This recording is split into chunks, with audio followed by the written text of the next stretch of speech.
Hi, my name is Laurelee, and this is It's Not About Food. So it's not about food, and it's not about weight. What is it about? Everything else, because it's never ever about food or weight, never ever, not even one time, not ever, ever, ever.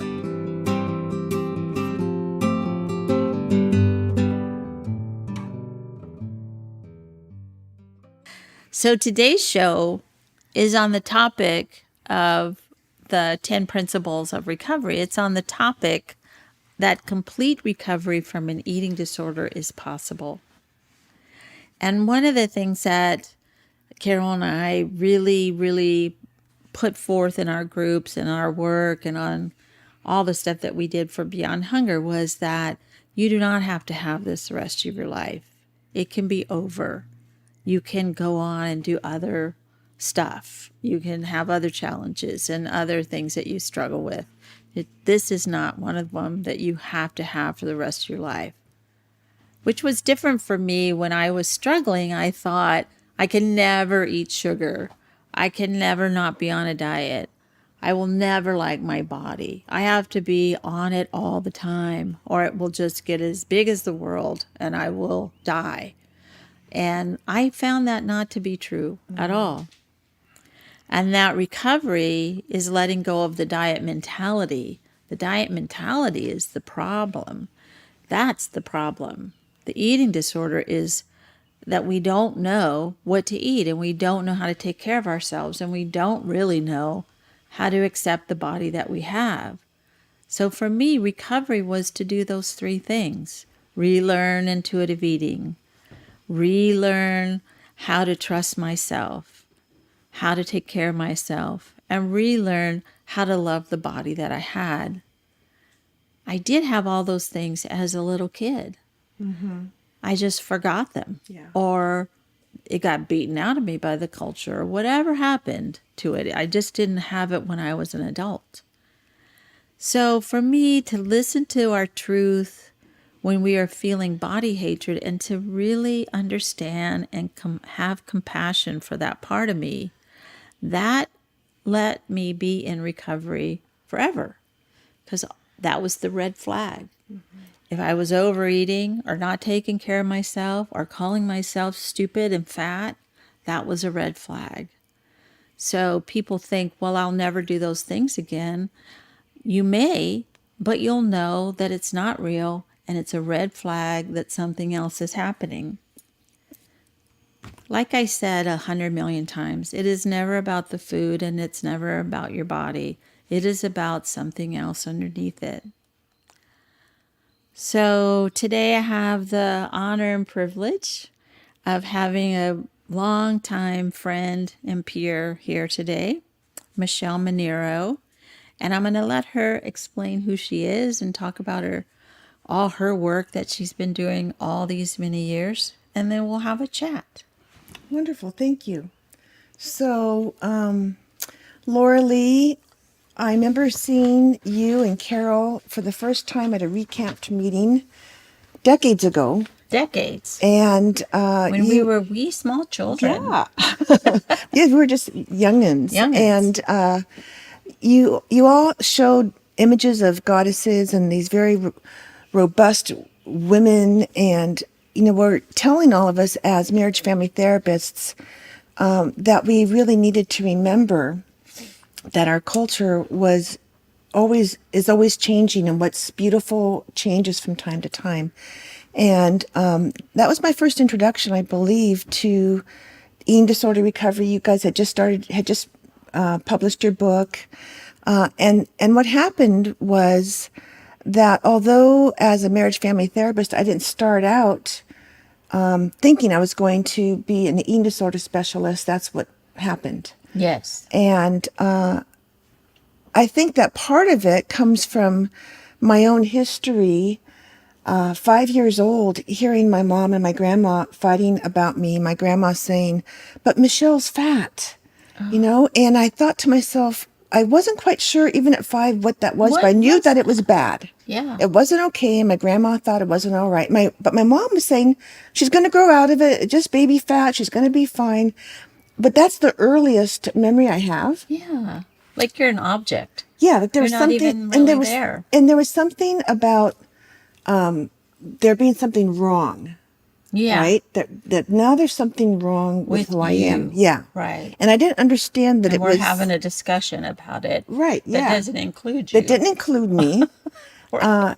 And then over the years, I would go on diets. My first one was when I was in 6th grade with my mom. I went to Weight Watchers, and I was the star, But then, like I think many people listening here, they'll understand that when you're going on a diet, you're really just trying to change the number on the scale. And for the majority of people, they're not actually understanding what's going on inside them. They're just looking at their bodies and the number, right? So that's what I got really good at losing weight and gaining weight and losing weight and gaining weight. And I really do think that there could be if we wanted to pathologize something else, we could make a new diagnostic category about, the diet disorder. The yo-yo Yes, diet. yes. Yeah, I agree with you. I think, why isn't that in the DSM? So what happened for me was I became very interested in. I didn't know at the time that I was calling it recovery, but I knew that that something wasn't going right, and so part of my process was I was a member of OA for a long time, and I had that medical model of abstinence and spirituality, and but as I continued, I think that the way that I thought about recovery began to get more complex and more and deeper as I was working with my eating disorder clients. I would hear the parents being so excited when their daughter's eating disorder behaviors had stopped. Yes. And they would say, "Yay, we're so happy!" But what I learned over the years is that that's really when our work just was starting. Exactly. And Exactly. that the behaviors and maybe they weren't throwing up anymore, maybe they weren't restricting. But when I would talk and in the beginning, I was working mostly with teens. Yeah. And their families. And so they would be sitting with their families and the food would be on the table, and the behavior was what the parents were thinking was normal, but everything inside their head, all their emotions, and what they would share with me was that they hated themselves, they hated their bodies, Yes. they were still afraid of food, or they still were trying to talk to themselves that they weren't going to get rid of it. And I did not consider that recovery. Right. And that would be the times when the families would say, "Okay, well, thanks. We'll see you later." Exactly. And I would say, "Wait a minute. No, Wait. this is really not recovery. Now we're going to start the work." And some families would do that and other families wouldn't. And so what I was motivated to do was to write my book, Self-Love Diet, The Only Diet That Works. And I use the word diet because I wanted to redefine it. Yes. Because I know that diets don't create eating disorders, but they have been in the history of every single person that I worked with who came to see me to get in recovery from an eating disorder. Me too. And the diet industry stole that word because really all diet means is what you eat.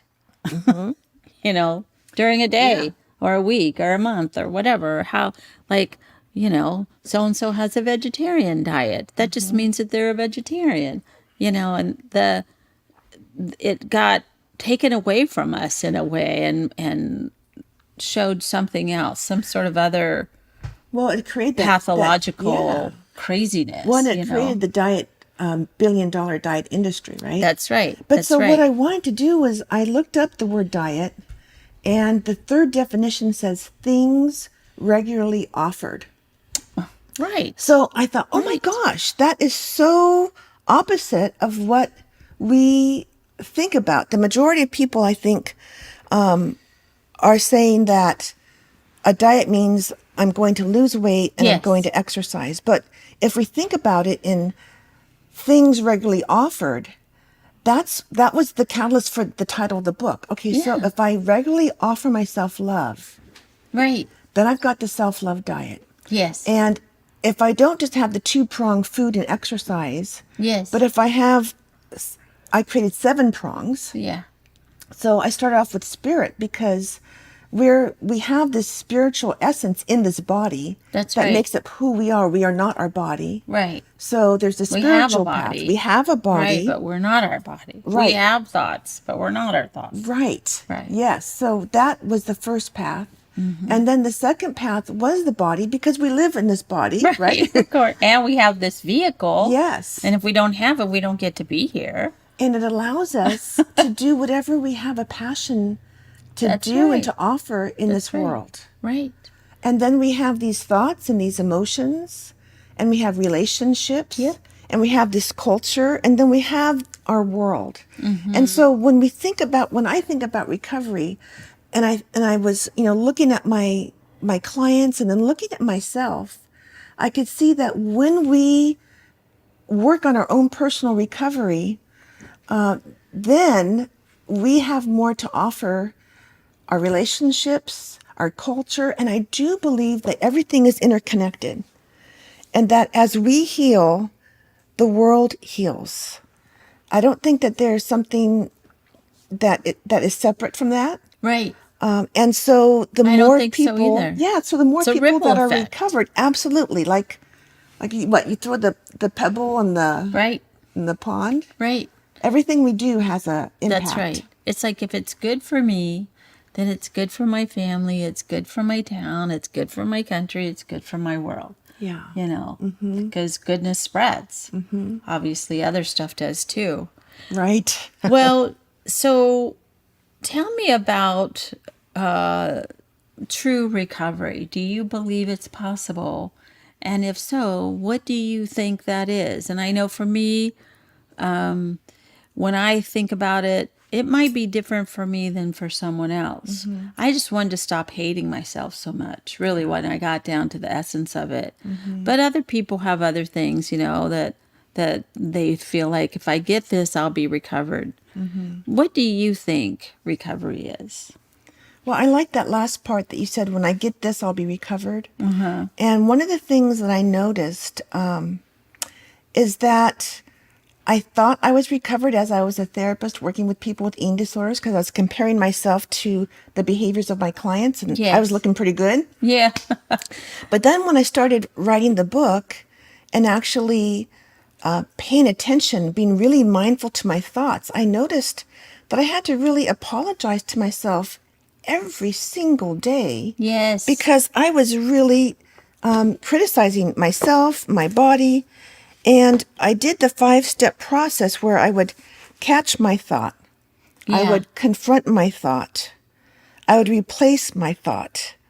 And then I'd have to apologize to myself. And my thoughts usually would go to my stomach. Yeah. My stomach was too big.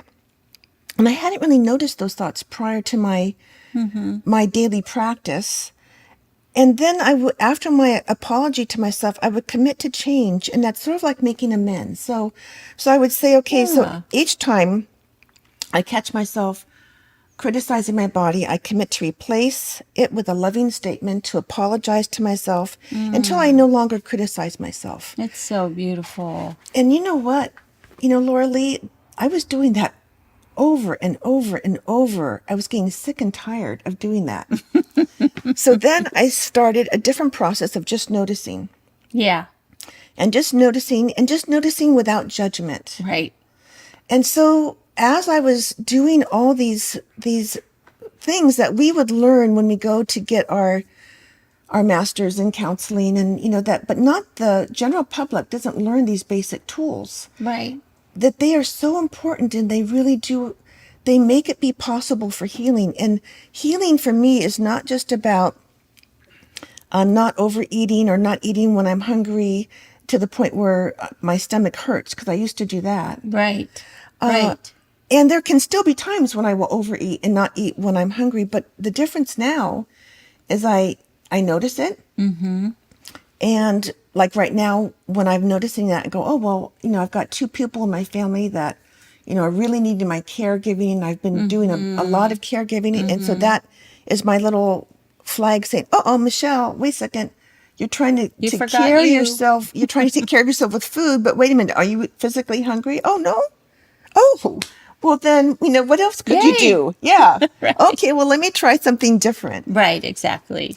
So great. Yeah, so recovery to me, I think it's a practice. It's a daily practice. Right. It's not something that we get to and we cross it off our list. That's right. Especially when recovery to me and the self-love diet are the same thing. Mm-hmm. It's like when Right. I'm working on myself, I'm working on my body, not in a disordered way, but like listening to it and saying, okay, so what do you want, body? And are you tired now? Do you want to go to sleep? Yep. Do you need some stretching? Oh, your shoulder is kind of sore. Should you put some salve in it and move it around? So I guess the main thing I'm noticing now is that when I'm listening to my body, it's really not about food very often. It's really more about getting rest and Yes. and taking good care of it. Yes. And and having fun with it. Right. Yeah. We forget that it's joyful to have a body. We forget. I felt like I was dragging around, a weight my whole life that I just didn't even know why I had to have this body. I didn't want it. It hurt. It was too big. I didn't like it. It was too funky, whatever. But, it's sort of like, I don't know what I thought. I must have thought that somehow I would someday get another one. And it would be one I would like or something. And I think that was a very hard day when I really realized, no, this is the only one you're going to have. And you might as well take care of it. Because if you want to be here for a while, you have to, it has to be, you have to cherish it a lot more than you've been cherishing it. Yeah. And I also think that, so then all the other ways that I learned about recovery, then those fell into that as well.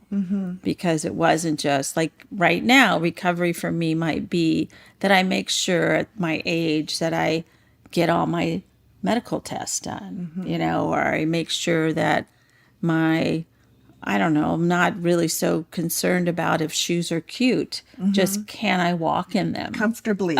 And your back will still feel good. Exactly. So it changed, Yeah. And that's me taking care of an aging body. It's just the way it is. Well, and I love that you said that because it's 2 years ago I was diagnosed with CLL, so it's called chronic lymphatic leukemia. Oh. And it threw me for a loop. No kidding. Yeah, so about a year I was just kind of like What the hell? sort of like in a trance, right? Yeah. But the reality is that I'm actually very, very lucky. I probably won't have any symptoms or need any treatment for like 20 years.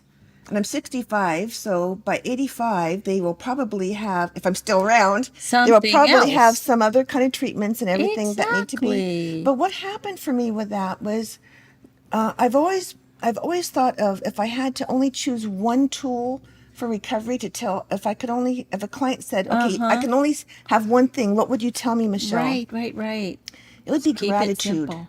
Right. Oh, beautiful. And that diagnosis really helped me to have gratitude, to go deeper, because of course I've every been day. working the self-love diet since 2004 when I started writing the book. But I noticed there was this deeper appreciation and gratitude for my body when I thought, because you hear the word cancer, and for me anyway, it was like, oh my gosh, I'm going to die. Yes. Well, yeah, it's not a surprise. Who's not going We're to all die? going to die, right? Right. But it allowed me to then realize that, but I'm alive now, and I have this body that I am so grateful for. Our hearts, they've been beating since before we were born. I And know. when we're hardworking. asleep, our hearts beat when we're sleeping.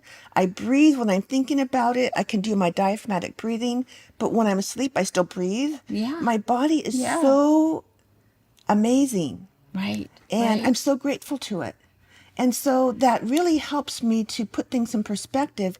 That, okay, so as I'm getting older, I have these aches in my shoulder, Right. And my body doesn't look like it did when I was a teenager.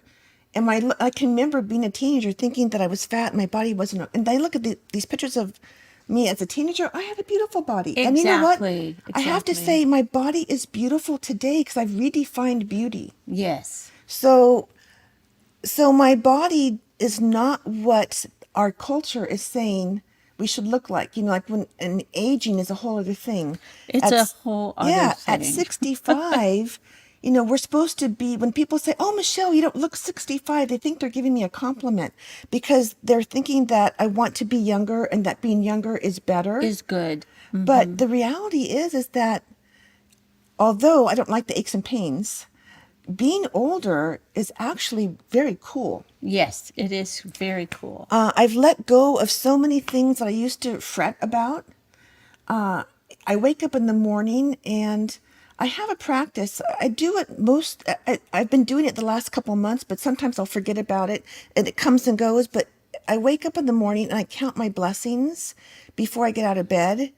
But instead of doing like a litany, I do it until I can like feel like, let's say I'm counting my blessings for my husband, especially now that he's healthy and he's going to be okay. Yeah. But I do it until I have like maybe like a memory of his smile and I can feel that love. That's so sweet. And so those are the kinds of things that I didn't do before because I used to wake up and thinking, what am I going to eat? What do I weigh? You know, I was either on a diet or I wasn't on a diet. And so with age and with recovery, no matter how young a person is that is listening today, that's the blessing is that I wake up now looking forward to my days, recounting what I'm grateful for, thinking about what am I passionate about? What am I going to do today? Like with excitement. Yes. That to me is recovery. That to me is recovery too. I know again that when I would think about someday I won't have an eating disorder, I would think, well, someday I'll be able to eat everything I want and be really thin because I thought that was recovery. Or someday I will not have this issue at all. I won't even care about it. I won't even have it in my consciousness. It will just be gone. Like I'll get a lobotomy, I thought. You know? That part will be cut out. That's right. And it was really sort of upsetting when I realized that probably wasn't going to happen, that actually this would just be in the big bowl of me. All these things are still in that bowl, and they're just, I just don't pick them up very often. And when I do, it's sort of like ding, ding, ding, there's something going on. What is it?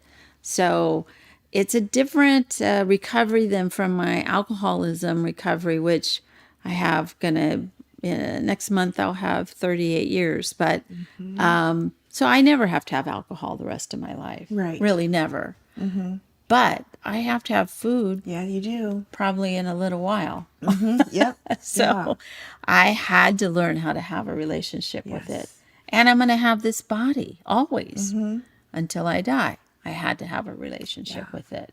So that was the whole big difference. It's a huge difference. I had to let it be there and be okay with it. And when you talked about the container, it reminded me of a dream I had.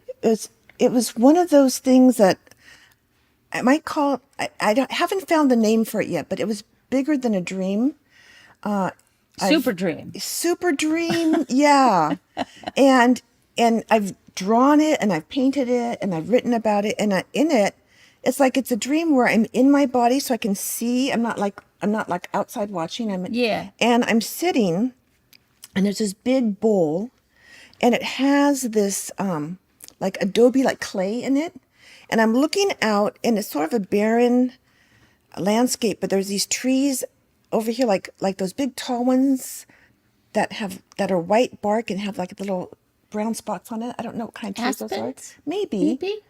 And they're all there and I'm looking and then as I'm looking straight ahead, there's this stream of water. Wow. That's coming down and I've got like a stick and I'm sitting and I'm just stirring and stirring and stirring. And that was the dream. It was silent. There's nobody else in it but that dream. I was just stirring Wow. Very and cool. getting that the clay to be malleable, to be soft, and I just remembered that right now because I think that's kind of like what recovery is. We have what we have, whatever it is Yep. that we have in our container in our life, and it Yep. can be hard sometimes. Yeah. And actually, now that I'm thinking about it, the water is like life. It's coming from above, so Exactly. to me, that's a Exactly. spiritual component. Right. But we have to do the work. We're the ones, right? We cannot do it if we can't.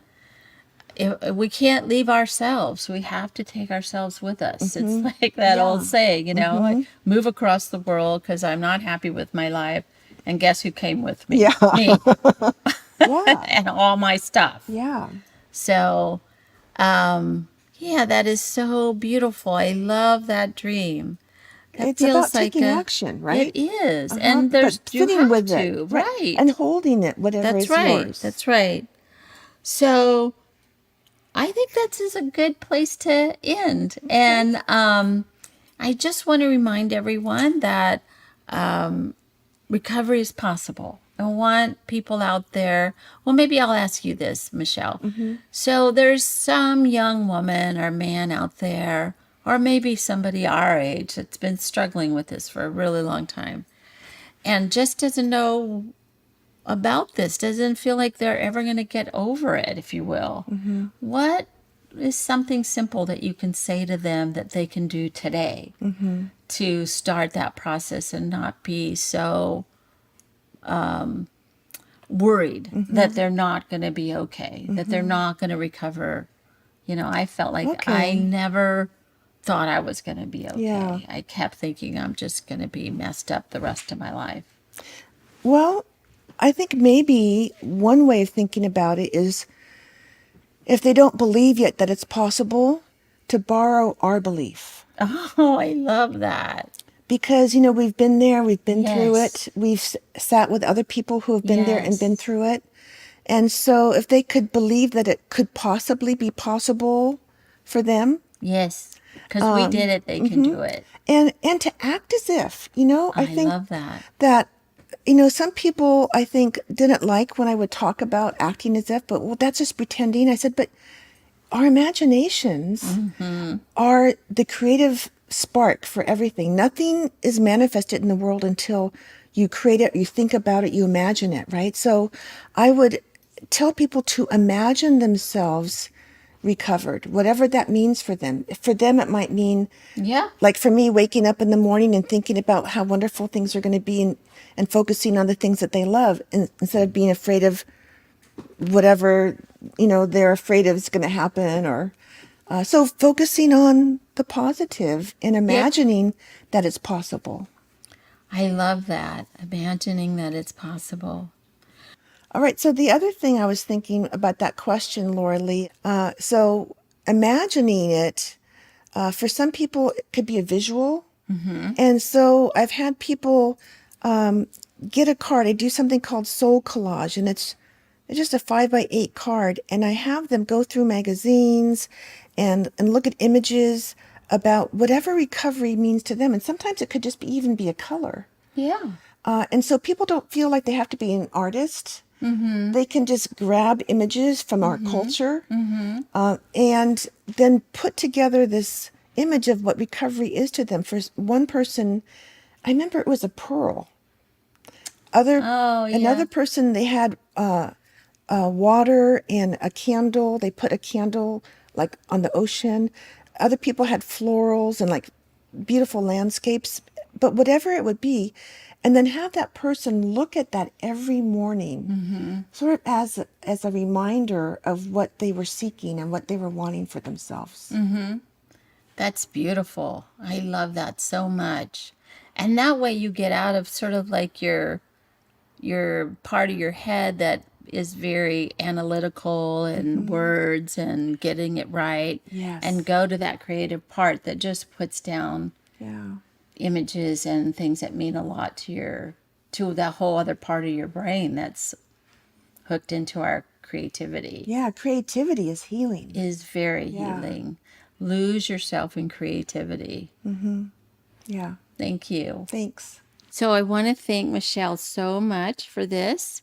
And on my description of the podcast today, there'll be all of her millions of ways that you can listen to her wonderful work or read about it. But if you haven't gotten the self-love diet, the only diet that works yet, it's a good thing to get for yourself. Thank you. Get a present for yourself. And the present is the self-love diet. Thank you very much. Thank you so much, Laurelee.